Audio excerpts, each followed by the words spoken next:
Thank you, Stephen. A number of guests duly introduced by fellows beg leave to attend your meeting. Is it your pleasure that I welcome them in your name? Thank you. Minutes. The minutes of the ordinary meeting of the Society of Antiquaries of London held on Thursday, 20th of April, 2023. Professor Martin Millett, President, in the chair. The minutes of the ordinary meeting of Thursday, 13th April, 2023 were read and signed. Following communication was then laid before the Society. Who hid the Cheapside Hoard? The Goldsmiths Row Mystery Resolved by Dr. Rosemary Weinstein, FSA. Thanks were returned for this communication. The President announced that the next meeting would be the anniversary meeting on Thursday, 27th of April, 2023, then adjourned the meeting. A reception followed. Is it your pleasure that I sign these minutes as a true and complete record? Thank you.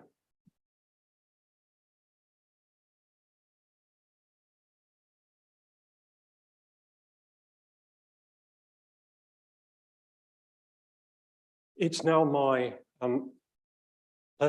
pleasant duty to thank three of our members of council whose terms of office come to an end this year.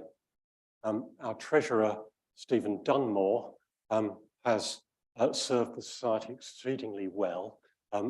Presidents who have worked with him will appreciate just how much he's done behind the scenes to help our governance and to offer wise and careful counsel to presidents and the rest of the trustees.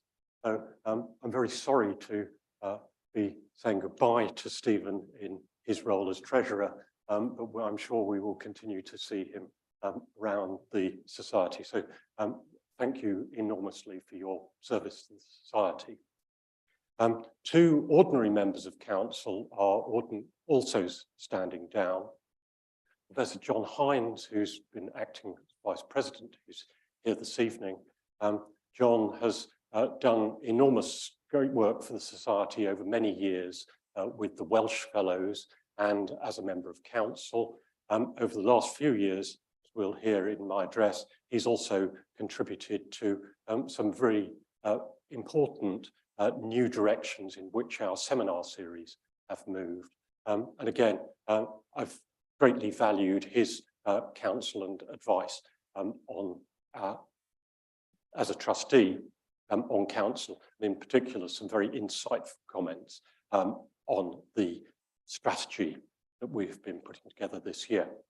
And finally, Natalie Cohen, who I don't think can be here this evening, has also served on council. She did sterling work on the Diversity and Inclusion Working Party and has been an important connector for us with people in the voluntary sector as well as in professional archaeology. So again, great thanks to Natalie for her work.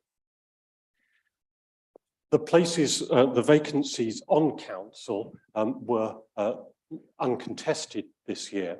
So I'd like the meeting to note the following have been elected. Dr. Carol Bell is joining us as treasurer.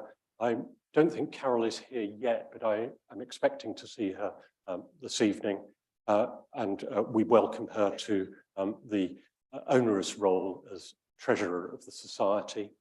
As ordinary members of council, Dr. Elizabeth Mary Hallam-Smith is coming back onto council, as is newly elected Shahina Farid.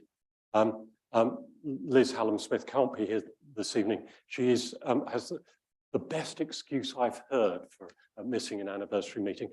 She's singing in the Papal Basilica of San Paolo Fiore di Mura with a choir, an event that had been fixed before she knew she was coming back onto council. In many ways, I wish I was at San Paolo this evening rather than with us here this evening myself. Shahina Farid, I think, is intending to be here, but I haven't yet seen her. So we welcome Shahina and Liz back to the council. Next item of business is to report the outcome of the ballot for election of fellows. Following results of the ballot held today, 27th of April, I declare the following are duly elected fellows of the Society of Antiquaries of London: Anne French, Brenna Hassett, Alexander Herrera-Walewski, Brian Hoggard, Laurie Johnson, Alexandra Makin, Alan H. Nelson, Michael Tollemarsh, Angus Vine, and Michael Warner.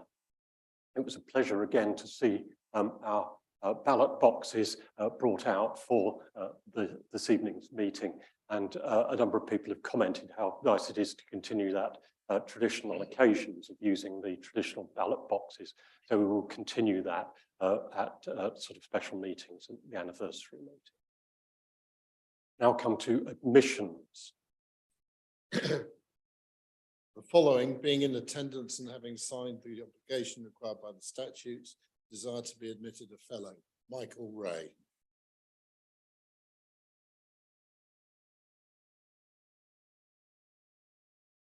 Michael Ray.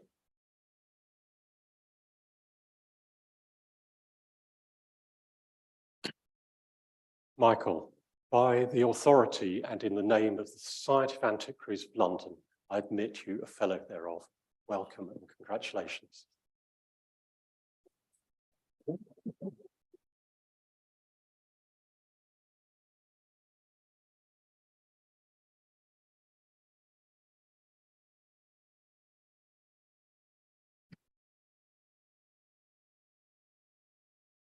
We now have item 6, which is to approve the appointment of Moore Kingston Smith as our auditors for 23-24.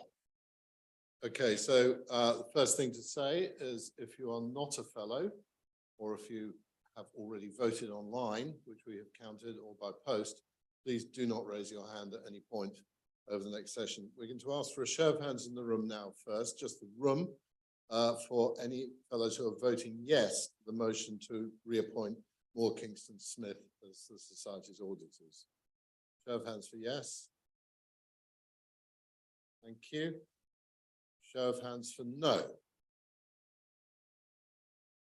Okay, nobody against. Can we have a look online? If there is an ask online, people to put up a show of hands for yes online.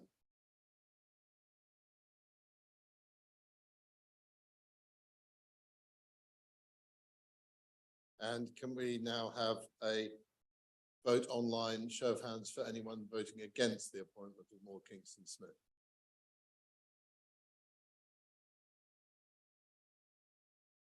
Nope.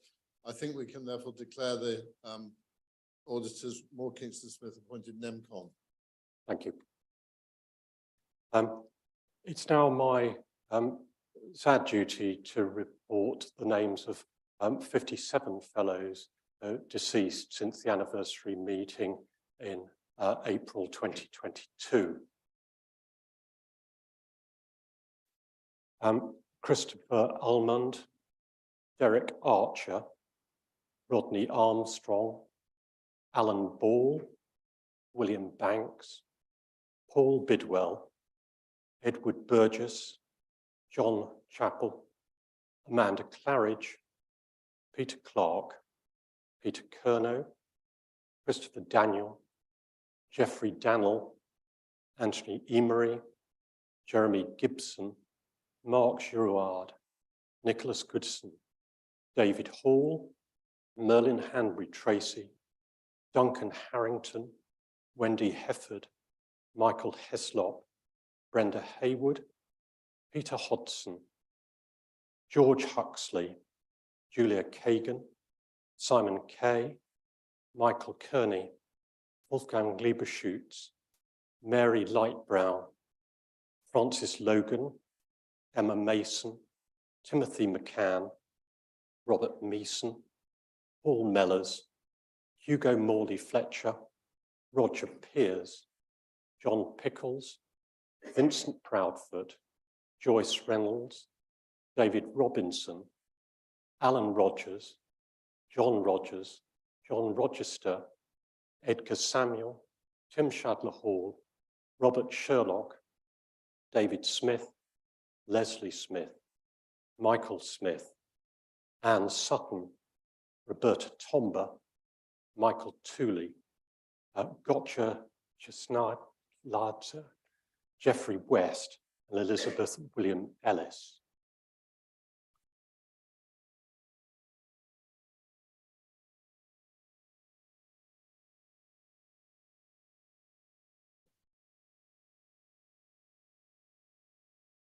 Now my pleasant duty to note with thanks the benefactors of the Society in 22-23.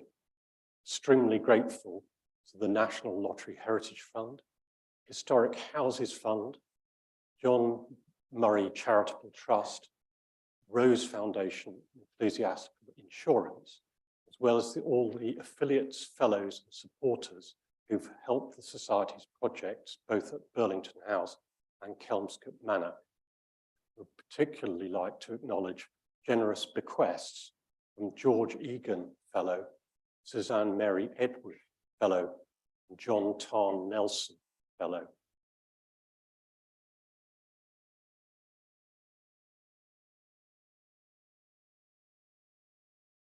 We now turn to the award of the Society's Gold Medal. The Gold Medal of the Society represents our collective recognition of an individual's outstanding contribution to the subject. Professor Richard Bradley's career surely exemplifies this. It's a long and distinguished career in the study of European prehistory, with a particular focus on Britain. Though he started life as a lawyer, got better, and he worked as an academic in the Department of Archaeology at the University of Reading from 1971 until his retirement in 2013, being promoted to professor in 1987. And he's been a fellow of this society since 1977. His academic publications are numerous and continue to appear with astonishing rapidity, and include a series of key synthetic works on British prehistory. I certainly used them as a student. His career has been distinguished for me by two characteristics. First, his books present a wealth of new ideas that have stimulated debate far beyond the narrow confines of his specialism. I think particularly works like The Passage of Arms, an archaeology of natural places, and a geography of offerings. But he's always had a willingness to discard ideas when they no longer attract him, and modify them as new evidence emerges, if I can put it like that, Richard. Second, Richard has a deep commitment to encouraging and helping and supporting others, both his students and those engaged in the commercial sector in archaeology, where he's been one of very few academics to fully engage with the work that they're producing and the evidence coming from it. As such, he's long been the key person in stimulating dialogue between field profession and academics. Continued alongside this synthetic work to undertake small, carefully selected excavations, many in Scotland, which address particular issues of interpretation, very much in what I see as the long tradition of British field work, exemplified by people like R.G. Collingwood. Richard is a great colleague who is disarmingly self-effacing and has retained a great sense of enjoyment and fascination of his subject, which he communicates to all. It's my great pleasure to invite Richard to step forward to receive the Society's Gold Medal.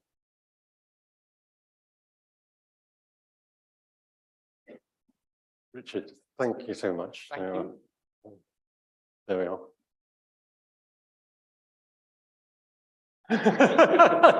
Do that, put it in the river. In a hole. In a hole. So- Thank you, Richard.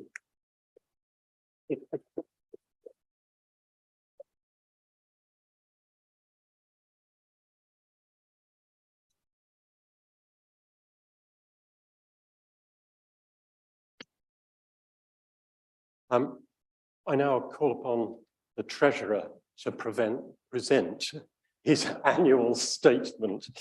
We will move to the front so that the screen can come down.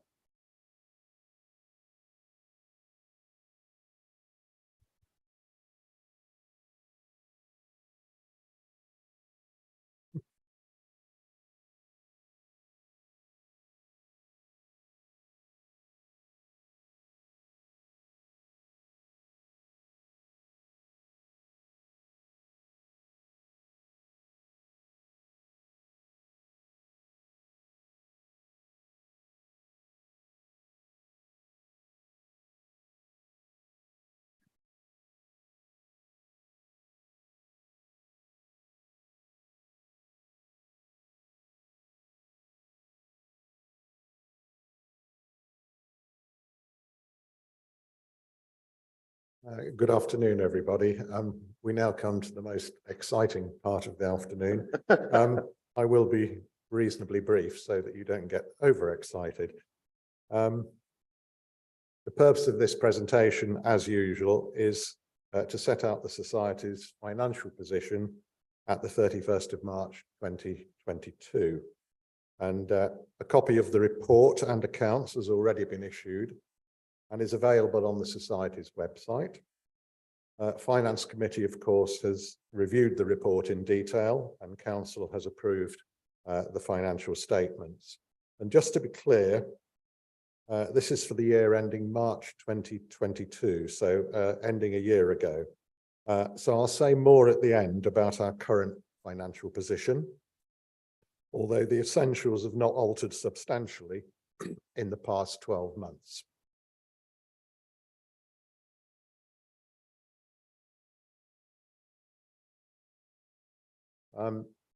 As is always the case, because it's to comply with statutory requirements, the annual report falls into four main sections, and you can see those on the slide.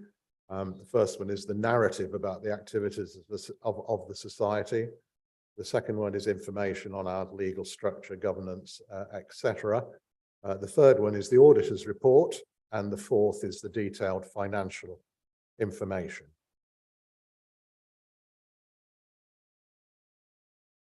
So to begin with some headlines, and first the fellowship numbers, which haven't shifted much since the last time you saw them in my presentation a year ago.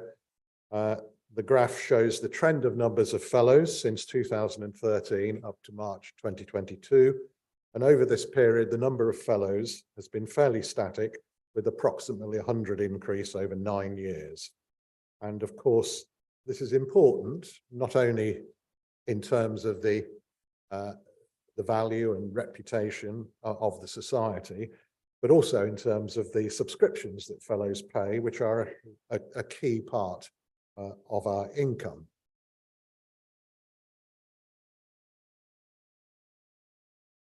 So moving on to income for the year to 31st of March 2022. The total income for the Society and Lucerna Limited, which is the trading arm for Kelmscott, was 2.4 million, down 23% from the previous year, or 735,000 less. And the major variances to the previous year were, on the negative side, restricted donations and grants for Kelmscott Manor past, present and future, the project, were just over £1 million down from the previous year's amount of just over 2 million. But that really is significant only in displaying the trajectory of the funding for the Kelmscott project. On the plus side, our room hire income increased by 31,313 to a level of 35,261 as we started to recover this income stream in the aftermath of COVID-19. And that surely is good news. And I shall mention later that that trend is set to continue. We also received an additional 75,000 in COVID-19 related grants from the Arts Council. And that's thanks very much to Dominic's hard work in fundraising. So moving on to expenditure for the year to the 31st of March. And this is before unrealised and realised gains on investments and movement in pension scheme provision. This expenditure increased by 10% or to £232,000 on the previous year. The overall variance relates to several increases and decreases across all expenditure categories. And to note in particular in that respect, conservation costs were £310,000 higher as Kelmscott Manor costs increased by £132,000. And there was an increase also in Kelmscott Manor past, present and future costs as the project moved from the capital works phase to the activity and business planning phase, and less project costs can be capitalised. Support costs, that is our general admin and running costs, rose by £57,000. And that was due to rent increases for Burlington House and other increases in Burlington House running costs. We awarded £116,000 less in grants in 21-22 compared to 2021, when grants were increased to spend accumulated amounts in restricted research income funds. So there was an accumulation of funds which needed to be spent in that year. So that doesn't indicate anything in particular in terms of a trend in spending. In 2021, we spent £56,000 more of unrestricted funds on the library than the previous year at £187,000.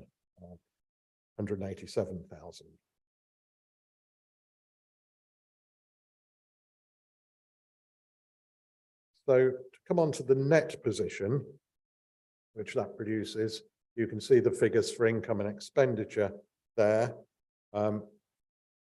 Which is basically a deficit of 129,000 shown in red.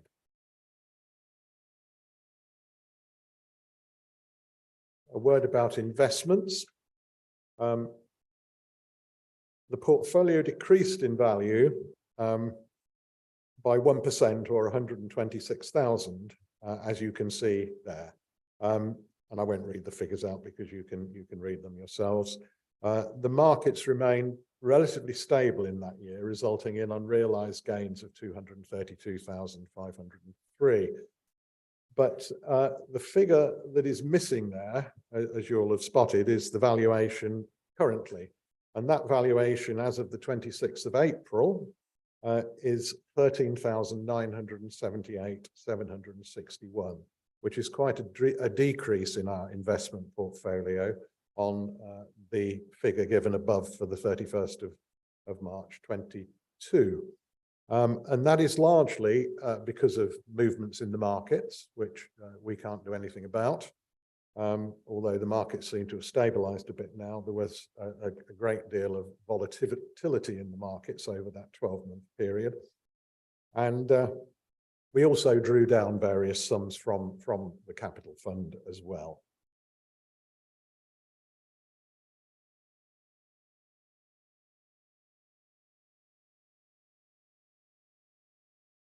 Income streams, just to give you a bit more detail on the way our income is divided up. We receive 43% of our income from the Kelmscott Manor past, present and future project funding. And that, of course, is a restricted amount of money to be spent for that purpose and would not normally, in a normal year, if I can put it like that, be part of our income stream. Donations.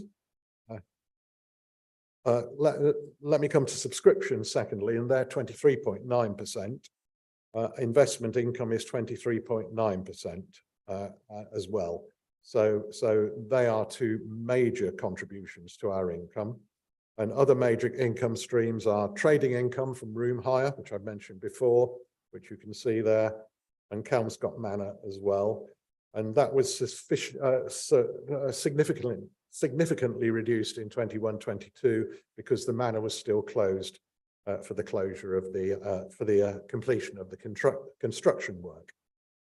However, room hire income began to recover a lot faster than was expected and increased, as I said before, to 35,000, and is currently, and this is encouraging, forecast to be 75,000 in 22-23. Expenditure, similarly, it's split between restricted and unrestricted funds, of course, and the cost of raising funds is 10.7%, as you can see. And these are costs incurred to raise trading income and grants and donations, and comprise the Development Office, led by Dominic, 64,000. Cost of sales for managing our room hire of 14,000, and cost of sales for the Kelmscott Manor operations of 49,000, which is much reduced this year due to the closure of the manor, of course. Charitable activities comprise conservation, research and dissemination, and conservation accounts for 40% of our total expenditure, and mainly comprises Morris grants, trading costs at Kelmscott, uncapitalised Kelmscott Manor past, present and future costs, and the care of our own collections. Research activities account for 25.4% of total expenditure, and this includes running the library at Burlington House, 185,000, and research grants of 113,000. And dissemination costs account for 23.5% of our expenditure. It includes the publications programme, the cost of communicating with fellows, and the running of the lecture programme. And allocated across all these categories on the pie chart are support costs of over £1 million, which include finance and admin, human resources, health and safety, and costs associated with Burlington House, including rent and maintenance. So, after that run through, just to conclude by talking a bit about, it should actually read current and future financial consideration. Finally, firstly, our rent continues to rise, I think, as you're aware. In 2023-24, the year we're just beginning, this is projected to be 241,000. And it's starting to become more obvious as we go along that we are spending the bare minimum on maintenance at Burlington House, pending the resolution of our lease situation, which I'm sure Martin will say more about later. I've already said that our numbers of fellows remain fairly static, and increasing these in a significant way is one of our ambitions, which would, amongst other things, and only amongst other things, would help to increase income. And apropos of that, the associate scheme is going very well and will also contribute income to the fellowship. The pension scheme, the university superannuation scheme, employer contributions, I've said before, how are becoming very hard to bear, as indeed are employee contributions, and they're currently at 21.4% and costing us 108,000 per year. Investments, continuing to draw down investments in effect to cover our ongoing deficits, will over time inevitably diminish our investment income, and therefore the amount of money we can, so to speak, legitimately draw down from our investments, taking into account what one would hope is their annual increase. So all of those are key issues. And the final issue, of course, is Kelmscott Manor, which reopened on the 1st of April, I'm really pleased to say. And initial indications are very good, but the manor has a lot to achieve to fulfil the requirements of our fundraising from the National Heritage Lottery Fund, to initially break even and then to generate a surplus. But we are determined that that will happen. And indeed, the financial plans we set out, which have been agreed by the Heritage Lottery Fund, are on that basis. So consequently, there's a lot of pressures on our bottom line, and the indications are that these won't be alleviated in the short term. It's critical that decisions are made about a reasonable rent for Burlington House as soon as possible. And that would certainly alleviate, though not completely resolve, our financial challenges. When I took over as treasurer 5 years ago, we had 3 financial priorities, if I recall them accurately. One was to stabilise our finances by negotiating an affordable lease for Burlington House. And we have struggled with that over 5 years. We put a lot of effort into that. We're still not there, but we think there are some optimistic signs. Secondly, to redevelop and enhance our offer at Kelmscott, to ensure that it was no longer loss-making and indeed would generate a surplus as a vibrant visitor attraction, fulfilling, of course, our obligation as a charity to face the public and to provide public benefit. And that indeed, I think, has been a great success. And my third objective at that point was to grow and widen the fellowship. Well, we have put a fellowship committee in place to help us to devise ways to do that. And of course, we have introduced the associate scheme as well. So we've made progress, but there is still a great deal to be done. So this is where I sign off and hand over to Carol Bell. I'm sure the treasurer position will be in very safe hands with Carol. But before I go, I'd just like to thank my fellow trustees, and not least Paul Drury and Martin Millett and the other officers, for all the support they have given me over the past 5 years. And a big thank you too to all the staff at Burlington House who have been superb, and indeed at Kelmscott as well. In particular, John Lewis, when he was here, Andrew MacDonald, Katie Drake, and Linda Grant. Thank you to you all.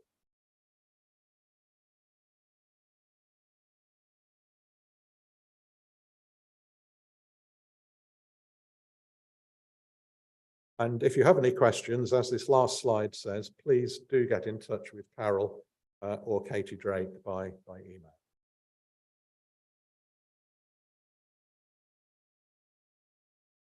Thank you very much indeed, Stephen. You now have to endure listening to me delivering the presidential address. I don't have any slides, so can we just bring the lights up, if that's possible?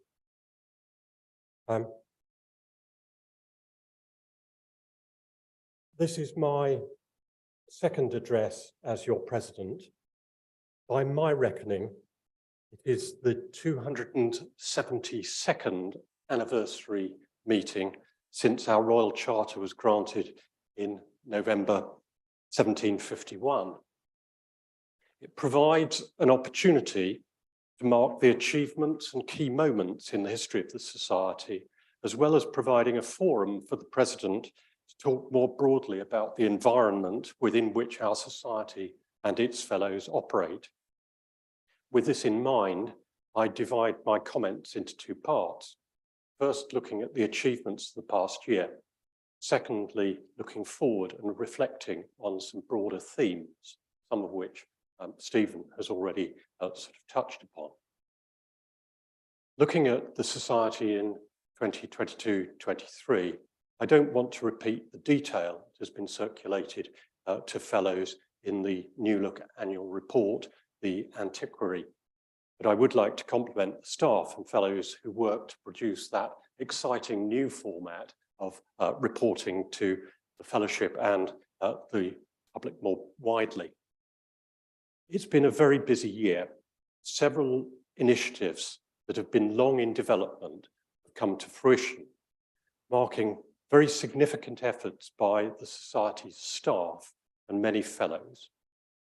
It's right, we celebrate these achievements, noting that behind the scenes, the long struggle to secure a sustainable future at Burlington House has continued to absorb much staff and officer time. As Stephen's already noted, Kelmscott Manor reopened this time last year, marking the important stage in our NHLF-funded refurbishment project. Through Kelmscott, the Society is fulfilling its core objectives of promoting conservation research and their communication to the wider public. It was a delight to see the manor reopen to visitors looking resplendent through the summer season. with its new 3 public opening days a week and wonderful weather last summer, we exceeded our admissions target, welcoming just under 27,000 visitors. The new learning barn has allowed us to accommodate school and community groups and to develop a new education programme that seeks to enthuse future generations. Alongside this, the Kelmscott staff are working with Cotswold Archaeology on a new community archaeology project that seeks to engage visitors, schools and volunteers in research on the environs of the manor. So Kelmscott is looking fantastic, and one of Stephen's objectives when he took over as treasurer, sailing forward well. Our second long discussed development saw the launch of the new affiliate membership scheme on the 1st of July last year. Through this, the Society aims to achieve much broader public benefit, enhancing access to people with a general interest in our subjects, diversifying access and developing a wider, long-lasting support community for the Society. I'm very pleased to say that we exceeded our first year recruitment targets with a total of 305 affiliate members reported to Council in March. I don't have the figures for the last month, but it's been growing by the month. We've welcomed many of these new affiliates to use our library and to attend our meetings, and they have enriched the audience of our lectures. I feel the atmosphere in the room has perceptibly changed as we've welcomed a broader public into some of our meetings.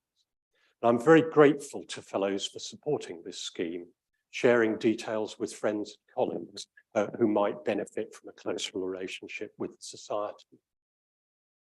This year, we also agreed and have begun to implement a modest reform of our fellowship balloting system.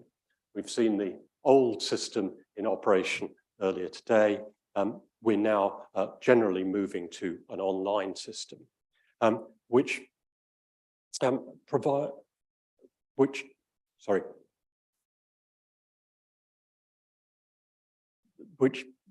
removes the practical constraints on the number of fellows who can be elected in a year, working towards the growth in the fellowship that Stephen mentioned. But at the same time, we've included a way in which individuals who might aspire to be fellows could have their names put forward for consideration. At the moment, our fellowship remains steady. With those elected today, the number is now 3,088. But we believe that these modest reforms will enable us to achieve some growth in fellowship. The other thing that has taken a lot of time and effort this year, as promised in the anniversary address last year, was our strategic review. This has been discussed in a series of meetings, the draft presented to the fellowship at a meeting on the 23rd of March, eliciting some very useful and thoughtful feedback, which has been taken into account in arriving at a final version. This final version has been signed off by Council and is published today on the Society's website. I will return to some of its key themes later in this address, but here I would like to express sincere thanks to staff, officers, members of Council and fellows who've contributed to thinking around the future of our strategy. Alongside these achievements that are outside the normal realm of our business, we've continued with routine work of the Society. And for those of you who don't come in to the Society as often as I do, I think it's very easy to overlook just how much work our staff are doing on a whole series of fronts all the time. We've continued to make substantial grants and awards, research grants and Morris grants, 138,000 in the period I'm reviewing. And it's always a pleasure to see the results of that funded work in our lecture programme. We've had Chris Scull talking a couple of weeks ago, one of the projects through publications come through in archaeology, as I'll mention later. And the periodic reports from churches who have benefited from Morris grants. We had another of those drop into our inbox today. Quite modest sums of money are having real impact on those churches. It's very pleasing as president to see those results coming through. Our library, archive and museum collections have seen increased use this year, whilst the staff have continued work on several key enhancement projects. All the monographs in the Fellows Room, main library and inner library have now been barcoded, and this work is continuing through the rest of the library. Further cataloguing of our archives has greatly accelerated thanks to the help of intern students from Oxford and a growing group of volunteers. With support of donations from fellows, we've made a start on cataloguing the 3,000 printing blocks, revealing some absolutely fascinating material, some of which was reported in the Antiquary, and I'm sure you will have read that with interest.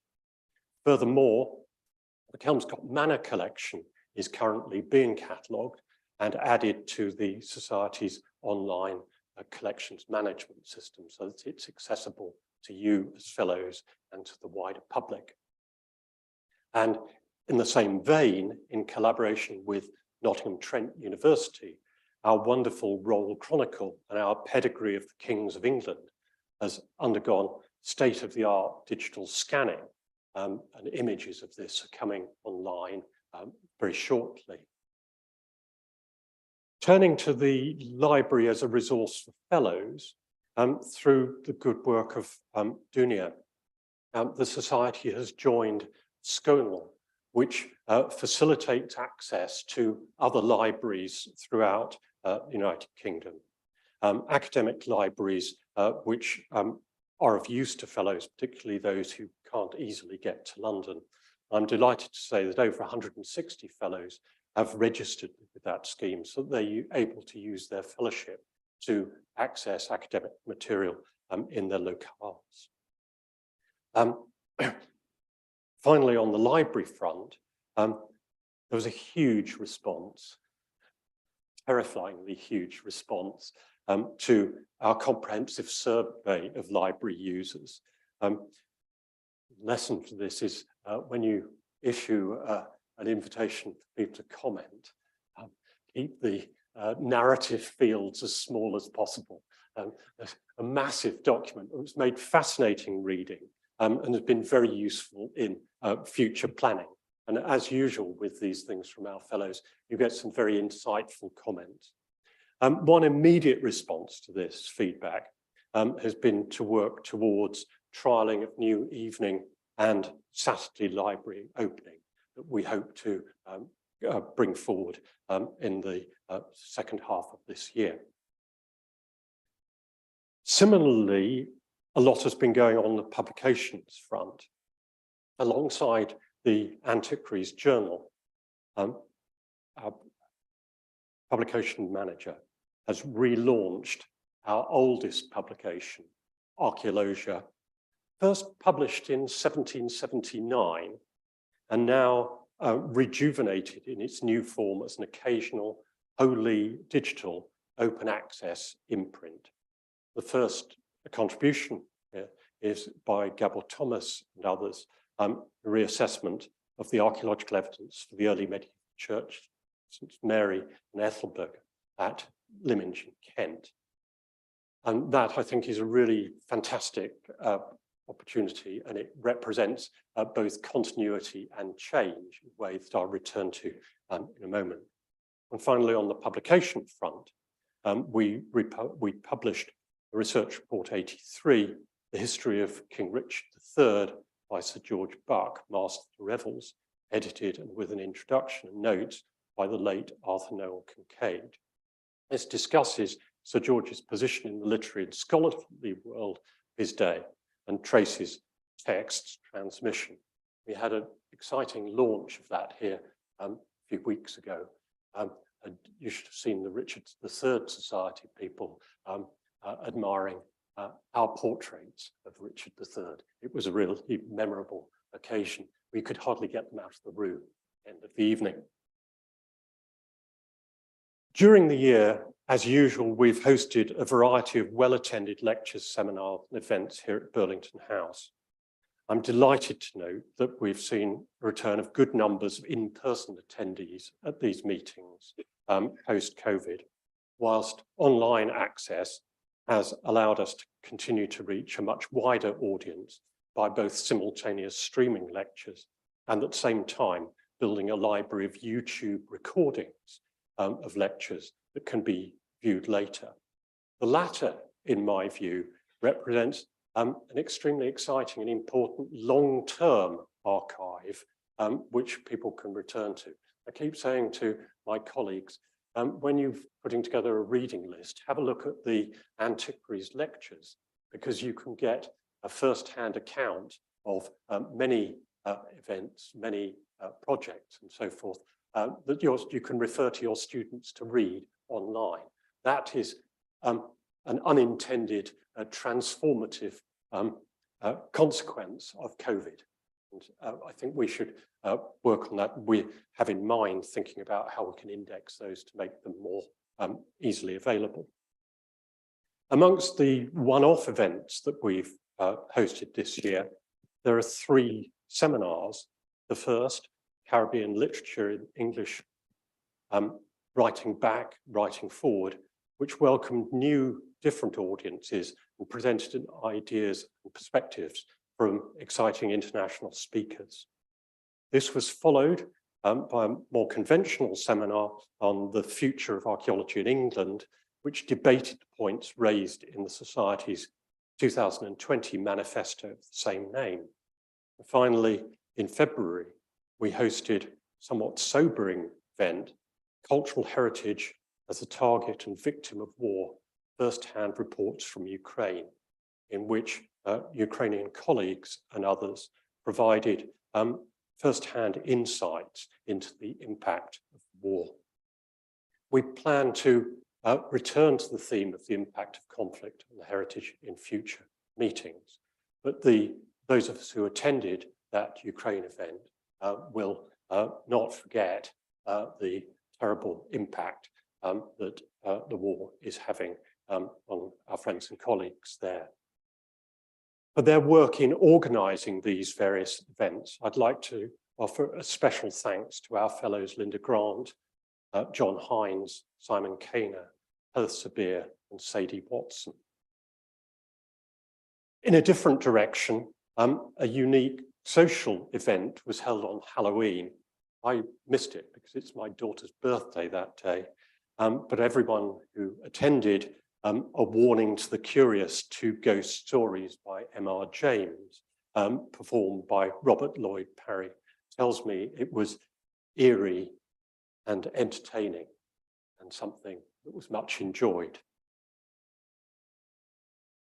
I'm also delighted to report today, for those of you who haven't picked up on this already from Salon, that the Society has been successful in obtaining NHLF funding for a new project called Sensing History.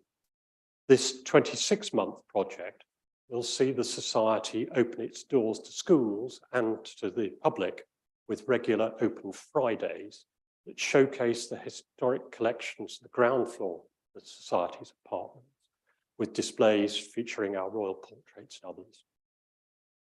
That is very much a tribute to Dominic, our development officer's initiative.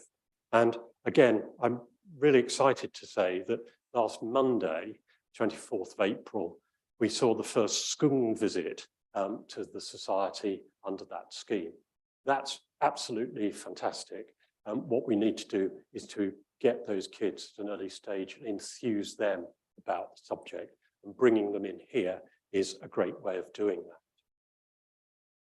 Turning to the perennial issue of the lease, I have to report that we've made progress, I think, in discussions over the Burlington House lease in the last year. I looked at Tim, the audience. Work has been led with renewed vigour by our General Secretary, Andrew MacDonald. It remains something of a roller coaster. Our discussions have been interrupted by what I've put down here as political turmoil at Westminster, but we're now engaged in serious negotiation. In the early summer, we held a meeting with the Secretary of State in the Department of Levelling Up, Housing and Communities, Michael Gove MP, who was sacked by Boris Johnson 4 days later. I don't believe that there is a connection, but I just do together. He said that he hoped we could find a solution, and he instructed his civil servants to work with us on this. After subsequent changes of government and the return of Michael Gove as Secretary of State, the appointment of a new ministerial team, the new minister responsible for the matter, Baroness Scott of Bybrook, and her senior civil servants came in January to talk to us and the other societies, and we are expecting a follow-up meeting very shortly. Progress on this has been made thanks to our continuing support from parliamentary members. And I'd like to pay special thanks to Tim Lawton, Lord Cormac and Sir Chris Bryant, who have been working with us on this, as well as the able support from Vernon Hunt at April 6th, and the close collaboration that we've developed with the other courtyard societies. Without the work of Andrew and the other courtyard secretaries, we would not be on the downward bit of what looks like a roller coaster moment. We're hoping that there isn't going to be a barrier at the bottom, but we're going to go whoops up on it. But we've been in this too long to be over-optimistic. As recently announced, Andrew MacDonald will be standing down from his role as General Secretary at the end of this month. But I'm delighted to say that he'll be continuing to work with us, leading the negotiations over the Burlington House lease. And we hope to bring this to a successful conclusion.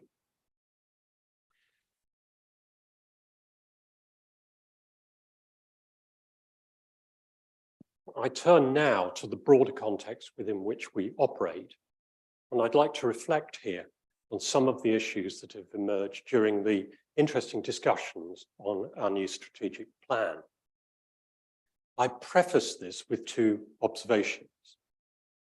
First, our society has been in existence for some 316 years. During this period, during its history, it's been through various transformations as it has evolved to meet the needs of the day. In doing this, it's been successful because it has followed a route that is well expressed in the motto of my Cambridge College Fitzwilliam, ex antiquis et novissimis optima, the best of the old and of the new. I'm a firm advocate of this adaptive tradition. But in order to follow this, we need periodically to stand back and consider our context. This was the aim of our strategic review, which was focused on thinking about the role of the Society of Antiquaries as a learned society in the 21st century. Second, in doing this, we need to be honest about the changing landscape within which we operate. Although, as I continue to emphasize, our society is not an archaeological society, but serves a much broader, wider constituency, it has long played a significant role in the archaeological sector in this country. but the landscape of that sector has completely changed since I was elected a fellow in the 1980s. The flourishing of the Chartered Institute of Archaeologists as its professional body, as well as the developing role of the Heritage Alliance as an effective lobbying organisation across the whole of the broader sector, has eroded much of the territory that was once uniquely occupied by this society. As has recently been agreed by Council in its consideration of the outcome on the Seminar on the Future of Archaeology in England, we should embrace this reality. For lobbying, the society should, in general, work within the Heritage Alliance, not on its own. In defining our role within archaeology, we wish to define a distinctive niche, which I think has two objectives. First, supporting and actively advocating for genuine enhanced public benefit through promoting increased knowledge and understanding resulting from archaeological work, including critical appraisal of results, academic synthesis, and importantly, its communication to the public. Secondly, supporting, enabling, and promoting collegial networks within archaeology, particularly at the regional level, allowing collaboration that brings academics into partnership with curators, contractors, and other interested parties to support knowledge exchange and to encourage critical understanding and synthesis. The sort of thing that I already mentioned in relation to our gold medalist, who has exemplified this past, but many of the rest of us in academia haven't been as effective in doing that.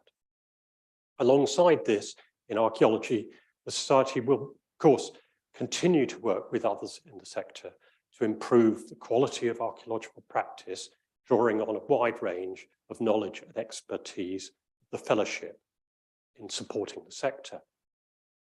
Comparable principles extend to all other of the areas of the society's interests, which have not always been to the fore as they should have done, which I see as encompassing all aspects of the material past with a distinctive cross-disciplinary emphasis. The world is full of academic bodies who are now forever talking about how to promote interdisciplinarity. Antiquarianism has been embracing interdisciplinarity since the 17th century. We need to be much more assertive in explaining this to the broader world, whilst actively practicing and celebrating it ourselves. Debate about the term antiquary itself figured quite large in the discussions of the strategy.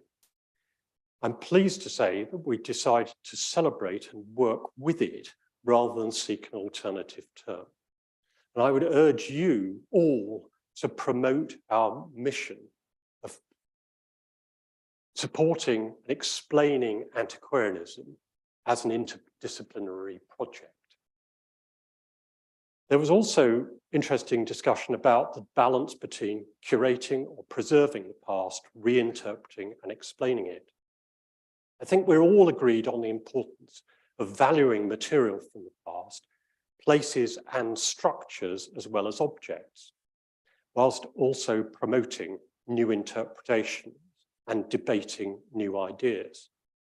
But surrounded in this room by the late 18th and early 19th century legacy of Thomas Kerridge's collecting, we should also remember the absolute value of preserving things that may at one time seem out of fashion or obsolete. We further engaged in thoughtful conversations about the merits of particular words in drafting.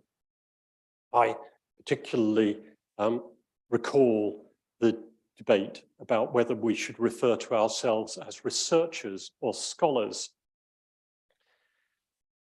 This reminded me very much of how the same term can evoke very different responses and understandings in different individuals. I'm delighted that we've retain both these words in our final wording, as we wish to be inclusive, not excluding people, but drawing all in. In retrospect, I felt that when we were debating this, we'd not given sufficient emphasis to our support for the independence of research scholarship. I mean this both in the sense of the society being there to support fellows who do not have institutional backing like that which those of us who work in well-resourced universities enjoy, but also in promoting and sustaining work that may go against the grain of contemporary fashion. Through all our discussions about strategy, there was a clear agreement that we should have a renewed focus on enhancing public benefit communication. In doing this, the Society must continue to develop as a forum for debating, explaining, and promoting knowledge of the subject, communicating exciting new research discoveries, and exploring ideas for three overlapping groups: the fellows, the heritage sector more broadly, and a wider public. With these rooms in this location, we're exceptionally well placed to serve the community in doing this, and we should use our position to facilitate such intellectual exchange and communication at all levels. At the end of our discussion on vision and strategy, we came up with the following wording. The Society of Antiquaries is a community of researchers and scholars curious about the past, its objects, images, places, texts, and ideas, and what they can say to us today. For 300 years, we've worked across disciplinary borders. We record, conserve, and interpret, but we also question, critique, and push understanding forwards. To do this, we nourish a lively and increasingly diverse fellowship of historians, archaeologists, curators, and many other specialists. We stimulate the wider heritage sector, acting as a global independent forum. We aim to excite the world, bringing the broadest possible public audience into our never-ending inquiry. In a complex, contested, and uncertain world, our inquiries remain as vital as ever to understand how people live and think through the places they live, the things they create. Now, it's been hard work getting to that wording, and I'm sure people will object to bits of it. I believe it provides a forward-looking framework that provides a strong foundation for our society over the next few years. I very much hope you will agree and join me in working towards that end. Thank you very much indeed for your attention.